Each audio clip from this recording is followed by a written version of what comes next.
what we flipped to have a $650 eBay day right here. We have these two items. We're going to dive into the profits and the shipping costs in just a minute. That's right. We're Rob and Melissa with Flea Market Flipper. We've been doing this for years, and we absolutely love doing these videos. So if you haven't yet, pound that bell and hit subscribe so we can keep making these videos for you guys. So the first item we sold was this fluidity bar. Woohoo! This morning yesterday. So that's right. The fluidity bar, we bought it from the flea market for $20, and we sold it on eBay for $460, including shipping. So killer deal. Super stoked when we can make those kind of profits on a $20 investment. So we're always excited about that.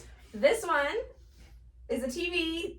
What about this TV? This TV we got out of the trash. One of the best flips ever. We didn't have to pay anything for it. And it's one of those big tube TVs. I don't know if you can tell from the... Yeah, I'm sure they can tell. The video. It's one of those big old tube TVs that people think are boat anchors. They think there's nothing good. But guess what? These TVs were built really well for gaming. Gamers love these TVs because, like, I don't know, from what I've read, it's something about vintage. the lag. Yeah, and the vintage games usually games play really well on them, so we're excited. We picked that sucker out of the trash, and we sold it for $160 with how much shipping? 30, so $190 total. $190 total with shipping. Both of these bad boys, actually, after shipping, we're getting ready to box them up right now, but after shipping, we'll actually make $471 is our total profit. $471 total profit with a $20 investment, guys. We absolutely love it when we're able to do that. Super stoked about that.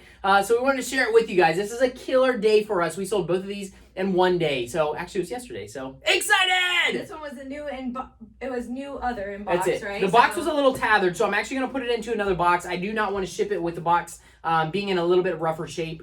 So we're actually going to throw it into a new box and do that, and then we're getting ready to box this up in just a standard electronic box. So all right, we better get killer! All right, guys, have a great day. We'll talk to you soon. Bye. See ya.